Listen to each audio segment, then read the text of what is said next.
పల్లోడ పల్లెకే విలువొచ్చెరా, పల్లోడ పల్లెకే విలువొచ్చెరా.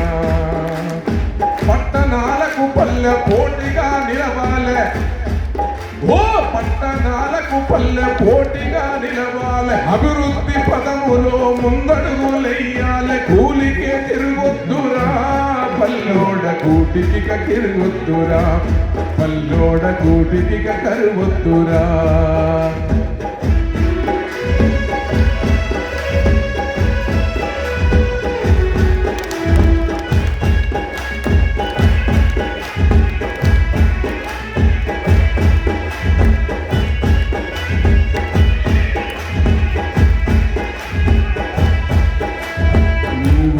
బాగోగు నీవే చూడాలిరా, నీ ఊరి బాగోగు నీవే చూడాలిరా. నీ ఊరి మంచి చెడు నీ జిమ్మెదారిరా.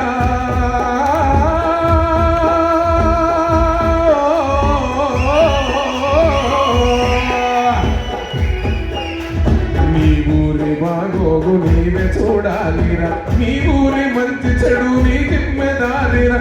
బాధ్యతే నీకొచ్చెరా, పల్లోడ భారీ హక్కే వచ్చరా, పల్లోడ భారీ హక్కే వచ్చరా. ఇరుకు సందుల ముందు ఎడతెరుముగావాలే, ఇరుకు సందుల ముందు ఎడతెరుముగావాలి. చెమిలిగా నీ పళ్ళు తిరిగి ఊగాలే, చెమిలిగా నీ పళ్ళు తిరిగి ఉరుకాలెరో.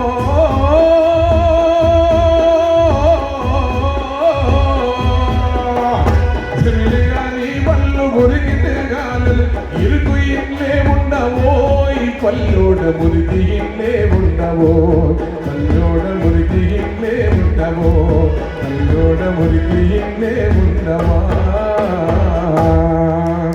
ఇన్ని సంవత్సరాల తర్వాత ఏ పాట పాడినా 1 గంట 2 గంటలు 3 గంటలు తీసుకొని పోరాడాలని ఉంటుంది నాకు. కానీ సత్తన పాట 10 నిమిషాలనే పాడినాను. ఎందుకంటే నా గొంతుకు తగ్గ, ఎందుకంటే ఆ రోజుల్లోనే ఆ మట్టి నుంచి జాలువారినటువంటి కలం సత్తన్న పాట పాడడం చాలా సంతోషంగా మనస్ఫూర్తిగా ఉందని కూడా ఈ సందర్భంగా నేను తెలియజేస్తూ, పెద్దలు వేదిక మీద ఉన్నటువంటి పెద్దలు సీతక్క గారికి, అదే మాదిరిగా పేరు పేరున అందరికీ కూడా మరొకసారి తెలంగాణ ఉద్యమ వందనాలు తెలియజేస్తూ, సత్తన్న ముచ్చర్ల సత్తన్న అంటే 1952 నుంచి 69 మళ్ళీ దశ తెలంగాణ తొలిదశ ఉద్యమాలకు వెళ్ళి నుంచి మళ్ళీ సాయుధ పోరాట ఆ వీరత్వాన్ని ఆ కవులని చూసినాం. మళ్ళీ సత్తన్న పోరాటాన్ని కూడా చూసినాం. ఇంతకుముందు ఏవీలో కూడా చూసినాం. చాలా సంతోషమే. కానీ ఏవీలో నేను గమనించిన గద్దరన్న ఒక మాట చెప్తాడు అక్కడ, ఆశించిన తెలంగాణ రాలేదు అని చెప్పి సత్తన్న బాధపడుతుండు అని చెప్పి, మన రోజులు మళ్ళీ ఆదరించేటువంటి రాష్ట్ర ప్రభుత్వాలు వస్తాయని అన్న కలలుగనడని గద్దరన్న ఏవీలో చెప్పడం జరిగింది. మరీ ముఖ్యంగా సీతక్క గారికి తెలియజేసేది ఏంటంటే, ఉద్యమాలకు వెళ్ళి వచ్చిన బిడ్డ కాబట్టి కళాకారుల పాత్ర, తెలంగాణ తీసుకురావడంలో కళాకారుల పాత్ర ఉంది, వచ్చిన తెలంగాణలో రాజ్యాలను స్థాపింపజేయడంలో కళాకారుల పాత్ర ఉందక్క. దయచేసి కళాకారులని మర్చిపోవద్దని కూడా ఈ సందర్భంగా నేను తెలియజేస్తాను. ఈ వేదిక మీద ఉండబడినటువంటి వెనక సైడ్లో ఉన్న కళాకారులు ఆషమాయిషి కవులు కాదు, గాయకులు కాదు. వాళ్ళు ఉస్మానియా క్యాంపస్లో ఉద్యమాలు నడిపి తన గొంతుని, తన పెన్నుని, తన ప్రాణాన్ని తృణప్రాయంగా అర్పించడానికి మేము సిద్ధమని జై తెలంగాణ అంటేనే తెలంగాణ వచ్చింది. వచ్చిన తెలంగాణలో మన వాళ్ళు అందరూ కూడా గత పాలకులు ఉన్నారు, మనము ఉన్నారు, మీరు ఉన్నారు. నేను మరీ ముఖ్యంగా తెలియజేసేది ఏంటంటే, సత్తన్నను చూసిన తర్వాత సత్తన్న జీవితం అంతా పోరాటమే, సత్తన్నకు పుట్టిన బిడ్డ పృథ్వీ కూడా జీవితం అంతా పోరాటమే చేయాలా. నాకు చాలా బాధ అనిపిస్తుంది. సత్తన్న ఎప్పుడూ పోరాటమే, సత్యం వరకు పోరాటమే చేసి పోయి లోకాన్ని విడిచి వెళ్ళిపోయాడు.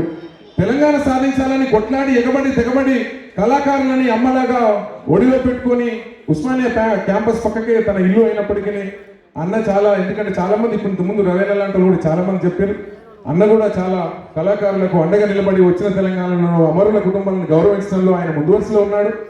మళ్ళీ 10 ఏళ్ల తర్వాత మళ్ళీ ఇప్పుడు పోరాడుతున్నాడు, మళ్ళీ దేనికోసం కొట్లాడుతున్నాడు. దయచేసి ఇట్లా పోరాటాలు ఇవి కాదు అక్కడ, అందరినీ వాళ్ళ సమస్యలు వినడంలో ముందు వరుసలో ఉండి రాబోయే రోజుల్లో సత్తన్నని ఈ ప్రభుత్వం అన్న గుర్తించి గద్దరన్న చెప్పినట్టుగా పాఠ్యపుస్తకాలలో అన్న పేరు, అన్న పాటల్ని ప్రచురించి రాబోయే మాలాంటి తరాలకు కొత్త దిక్సూచిగా మారాలని కూడా ఈ ప్రభుత్వానికి, ఎందుకంటే కళాకారులని గద్దరన్న చూసాం, గుర్తిస్తున్నారు, చాలా బాగా కళాకారులను గుర్తిస్తున్నారు అన్నట్టుగా నాకు కూడా ఉన్నది.